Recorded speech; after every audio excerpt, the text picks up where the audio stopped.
میں بھی بھاگتا چلا گیا، کوڈ نمبر کا دو تو اس کا وہ 4 پہ پیسے پڑا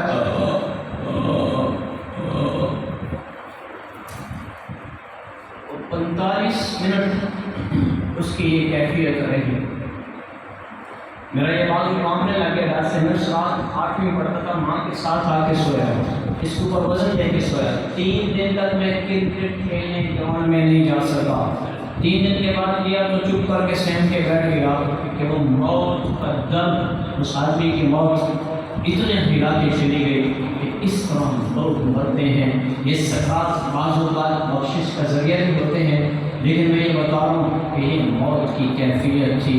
برے آدمی کو خطرناک انداز میں موت آتی ہے، اور جب کوئی نیک آدمی مرتا ہے تو ملک الموت فرشتے ساتھ لاتا ہے۔ ایک روایت میں 500 فرشتے اور ایک روایت میں 2 فرشتے ساتھ لاتا ہے۔ اس کو خدمت کی جاتی ہے، مرنے والے کی خدمت کی جاتی ہے، اور بڑی محبت سے کہتا ہے یا ایتھا النفس الحمیدہ، اے نیک روح کانت فی الجسد الحمید، جو نیک جسم میں رہتی ہے اور تھوڑی کے نیچے ریشمی رومال رکھتا ہے اور سفید لباس میں آتا ہے، سفید امامے میں آتا ہے، اور آپ کر بڑی محبت سے کہتا ہے اخرجی، آئیے آئیے۔ کمال موت ہوتی ہے۔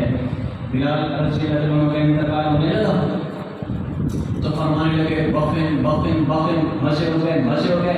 بیوی نے جھنجھوڑا، بلال بلال تو خیر تو ہے، کس بات کے مزے ہو گئے؟ ارے موت آ رہی ہے۔ فرمایا پیچھے ہٹ، میں دیکھ رہا ہوں جنت کے دروازے پہ میرے حبیب صلی اللہ علیہ وسلم میرے استقبال کو آ چکے ہیں۔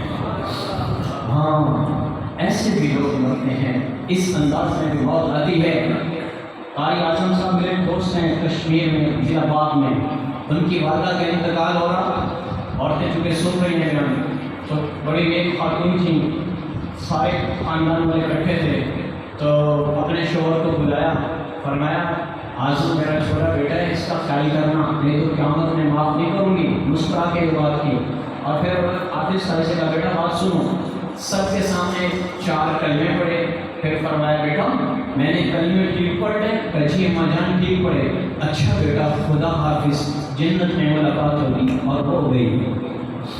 یوں لوگ مرتے ہیں جو اللہ کے تابع دار ہوتے ہیں، ان کے لیے یہ جنت بھی ان کا استقبال کرتی ہے۔ ملک الموت ان کی خدمت میں خود آتا ہے اور فرشتوں کو خادم بنا کے لاتا ہے۔ بھائیو، یہ وہ لوگ ہوتے ہیں جو اللہ کو دنیا میں راضی کر کے جاتے ہیں۔ ادھر کہہ رہے ارے خبیث، وہ عورت ہے وہ مرد ہے، نماز خبیث کیوں کہا؟ نماز نہیں پڑھتا تھا، سن رہا تھا حی علی الصلاۃ، آ جاؤ نماز پر، حی علی الفلاح، تمہاری کامیابی ہے۔ یہ کہتا ہے نہیں جاتا، مسجد نہیں جایا جاتا، یا عورت کہہ رہی نہیں مسلح پہ چڑھ سکتی، شوہر کی خدمت کروں، روٹی پکاؤں، بچے کے کپڑے استری کروں، ان کی خدمت کروں، یہ نماز پڑھوں۔ لیکن جی میں نے سوٹی پڑھا، میک اپ لوشن لگایا ہے، میرا سارا سسٹم ڈسٹرب ہو جائے گا، میں کیسے نماز پڑھوں؟ یہ نماز پہ نہیں جاتی، مصلی نہیں بچھاتی، مرد نماز پہ نہیں جاتا، ساری عمر اللہ کے پکار پر لبیک کہنے کے بجائے نافرمانی کرتا ہے۔ اللہ نے روکا، سود اعلان جنگ ہے، یہ سود میں پھنسا رہا، جھوٹ سے روکا گناہ کبیرہ ہے، زنا سے روکا گناہ کبیرہ ہے، شراب سے روکا حرام ہے، سارے حرام کاموں میں لگا رہا۔ آج اس کو اللہ کہہ رہا ہے ارے ملک الموت کہہ رہا ہے خبیث نفس، یہ اسی لیے خبیث کہا گیا کہ یہ اللہ کے حکم توڑتا رہا، اس کے رسول کی سنتوں کا مذاق اڑاتا رہا۔ آج موت پر ملک الموت اسے خبیث کہہ رہا ہے۔ ساری عمر یہ بے پردہ ہو کر بازار میں آئی، اس نے پردہ نہ اڑا، ساری عمر دعوت نظارت دیتی رہی۔ آج موت کا وقت قریب ہے تو ملک الموت اس پر سختی کے قانون نافذ کر چکا ہے، لیکن اگر یہ نیک ہے تو ملک الموت بڑی محبت سے کہتا ہے اے نیک روح آئیے آئیے۔ یہ عورت یہ مرد یہ کہتے ہیں کہاں، یہ بھی کہتے ہیں کہاں، چل الی رحم و ریحان، وہ جنت تیرے لیے بن گئی، سنور گئی، جنت کے دروازے تیرے لیے کھل گئے، تیرا رب تجھ سے راضی ہو چکا ہے، چل اپنے اللہ سے ملاقات کر۔ یہ خوش ہو کے جاتا ہے، چلو بھائی یہ خوش ہوتا ہے، یہ روح خوش ہو جاتی ہے، ہاں ملاقات کا وقت آیا ہے۔ عمر اس کے لیے گزاری تھی کہ ایک دن اللہ سے ملاقات ہوگی۔ میں کہا کرتا ہوں مسلمان کی موت ایک نعمت ہے، یہ موت نہ آتی تو اللہ سے ملاقات کیسے ہوتی، جنت میں کیسے پہنچتے، یہ موت ایک نعمت ہے۔ اس لیے میرے بھائیوں اس زندگی کو خوبصورت بنائیں، اللہ کو راضی کر کے، عورتیں بھی مرد بھی۔ حضرت معاذ رضی اللہ تعالیٰ عنہ کمال خواتین میں سے تھی، روزانہ لباس تبدیل کرتی شام کو اور اپنے شوہر کے لیے خوشبو لگاتی، لباس پہنتی اور شوہر کے پاس شام کو جاتی ان کے کمرے میں، آپ کو میری ضرورت ہے، وہ کہتے ہیں ہاں، ان کے پاس رہ جاتی، وہ فرماتے نہیں، تو اپنے کمرے میں چلی جاتی، مصلی بچھاتی اور مصلی پہ چڑھ کے کہتی معاذہ آج کی رات ہے، صبح کا سورج نہیں دیکھ سکے گی، یہ اللہ کی بندی ساری رات مصلی پہ رہتی۔ صبح ہوتی، ناشتہ وغیرہ کھانے کو رخصت کرتی کام کاج کے لیے، پھر فارغ ہو جاتی، پھر کہتی معاذہ آج کا ڈوبتا سورج تو نہیں دیکھ سکے گی، آج کا دن تیرے پاس ہے، لہذا اپنے اللہ کو راضی کر۔ یہ سارا دن اللہ کی بندی پھر مصلی پہ رہتی اور اس حال میں اس کو پھر شام ہو جاتی۔ اس طرح نیک عورتیں زندگی گزار کر جاتی ہیں، اوروں کے لیے نمونہ بن کے جاتی ہیں۔ میری بہنوں میرے بھائیوں، ہم مر تو جائیں گے، اللہ کے پاس تو چلے جائیں گے، اس حال میں زندگی گزارو، مجھے دیکھ کر کوئی غلط راستے پہ نہ جائے، مجھے دیکھ کر کوئی راستہ بدلے، اس راستے پہ چلے جس راستے پہ اللہ سے ملاقات ہو، جس راستے پہ انبیاء سے ملاقات ہو، جس راستے پہ چلنے کے بعد قبر بھی استقبال کے لیے کھل جائے کہ آئی نیک کروں، آیا نیک جسم، جس راستے پہ چلنے کے بعد قیامت کے دن اللہ فرمائے گا اور میرے بندو آج تمہارا رب تم سے راضی ہو چکا ہے اور تمہارے لیے جنت کا فیصلہ ہو چکا ہے، اس راستے پہ امت کو ڈالیں جس راستے پہ چلنے کے بعد کل قیامت کے دن دو جہان کے سردار حضرت محمد صلی اللہ علیہ وسلم اپنی باہیں پھیلا کے کہے آؤ میری امت آج تمہارا نبی تمہارے استقبال کو آیا ہے۔ ایسی خوبصورت زندگی گزارے، نمونہ بنے اوروں کے لیے، نہ کہ ظالم بن کے جائیں، نہ کہ راشی بن کے جائیں، نہ کہ سود خور بن کے جائیں، نہ کہ زانی بن کے مریں، نہ شراب پیتے پیتے مریں، نہ جھوٹ بول کے مریں، اس حال میں مریں کہ اللہ کے بندے مجھے دیکھ کے زندگی کا رخ بدلیں۔ کوئی ایک آدمی میری وجہ سے غلط راستے پہ آ گیا تو اس کا مجرم میں بن جاؤں گا، اور وہ پتہ نہیں کتنوں کو ڈالے گا۔ ایسے تبلیغ کا کام بھی ایسے ہے، ایک کو ڈالتے ہو آگے وہ پتہ نہیں کتنوں کو ڈالے گا۔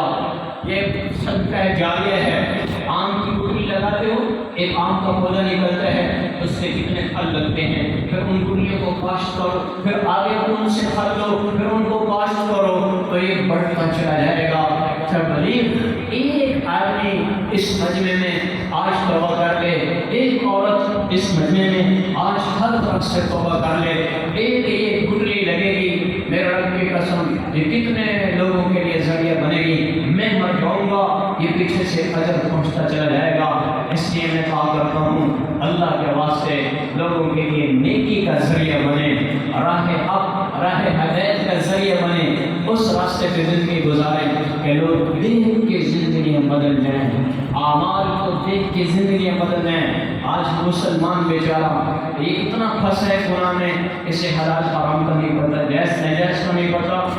بشر حافی کے پاس دو عورتیں آ گئی، کہنے لگی حضرت امام احمد بن حنبل کے پاس، حضرت ہم رات کو چرخہ چلا رہے تھے، سود کاٹ رہی تھی، تو ہمارا دیا بجھ گیا، پڑوسیوں کے دیے کی روشنی آ رہی تھی، اس سے ہم نے نفع اٹھایا، اور بعض اوقات یہ ہوتا ہے دیا نہیں جل رہا ہوتا تو ہم چاند کی روشنی میں سوت کاٹ کے کپڑا بناتی ہیں۔ ان چاند کی روشنی میں جو کپڑا بنایا جاتا ہے اس کا ریٹ میں کچھ فرق ہونا چاہیے یا نہیں ہونا چاہیے، اور دوسرا ہم نے ان کی روشنی سے کچھ نفع اٹھایا، ہمارے لیے مسئلہ بیان کریں کہ جائز ہے کہ ناجائز ہے، یہ حلال ہے کہ حرام ہے۔ تو امام احمد بن حنبل سر پکڑ کے بیٹھ گئے، کہنے لگے تو عام عورتیں نہیں ہیں، دل میں سوچنے لگی کون ہو سکتی ہیں؟ تو پوچھ لیا، پہلے یہ بتاؤ تم ہو کون، تم ہو کون؟ تو فرمایا ہم بشر حافی کی بہنیں ہیں۔ تو امام احمد بن حنبل رو پڑا کہ میں بھی کہوں اتنا تقویٰ کہاں سے آیا کہ یقیناً کسی بڑی حصے سے تعلق ہے۔ میری بہنوں، میرے بھائیوں، تقویٰ کیوں نہ کہا کرو اے ٹھیک ہے اور ٹھیک ہے کام چھوٹا بھی ہے، نہیں، اللہ سے ڈرنے والے بنو، حلال کمائی کمانے والے بنو، آرام سے بچ جاؤ، آرام سے بچ جاؤ، نہیں تو کل قیامت کے دن یوم التغابن آ رہا ہے، اور جیت کا دن آ رہا ہے۔ آج تمہارے پاکستان میں الیکشن ہے، کل ان کا الیکشن میدان حشر میں ہوگا۔ آج یہ ہار جیت کے لیے ظلم بھی کریں گے۔ مجھے کل کوئی سالی کہہ رہا ہے خونی الیکشن آیا ہے، جس کو کہا گیا کہ کل شاید کوئی فساد ہو جائے ملک میں۔ آج یہ تھوڑی سی جیت کے لیے اتنا زور لگائیں گے، اور یہ مسلمان یوم التغابن اور جیت کے دن کی فکر ہی نہیں کرتا کہ میں وہاں جیت جاؤں کہ اللہ کہے جاؤ کامیاب ہو گئے ہو، جاؤ کامیاب ہو جائے ہو۔ اس دن کے لیے تھوڑا سا تقویٰ اختیار کرو، اللہ سے تعلق بناؤ، اس کے حبیب صلی اللہ علیہ وسلم کی مبارک افضل زندگی کو اپنی زندگی میں زندہ کریں۔ میرے نبی کی سنتیں میں آپ کو کیا بتاؤں، مولانا صاحب آپ کو کھول کھول کے بتاتے ہیں، میں تو صرف ان کی دعائیں لے کے چلتا ہوں، میرے پاس تو کچھ نہیں ہے، میں کچھ بھی نہیں ہوں۔ یہ آپ تو چراغ کے پاس رہتے ہیں، آپ سورج کی روشنی میں رہتے ہیں، میں تو ایک ہلکی سی شمع جلا کے بیٹھا ہوں، ہاتھ جوڑتا ہوں، اللہ کا واسطہ ہے میری نہ مانو، حضرت کی مان لو۔ میں تو آرمی کا ایک نوجوان تھا، ایک بیان سن کے زندگی کا رخ بدل گیا، اور اسی بیان سے میرے انداز گفتگو بھی بدل گیا۔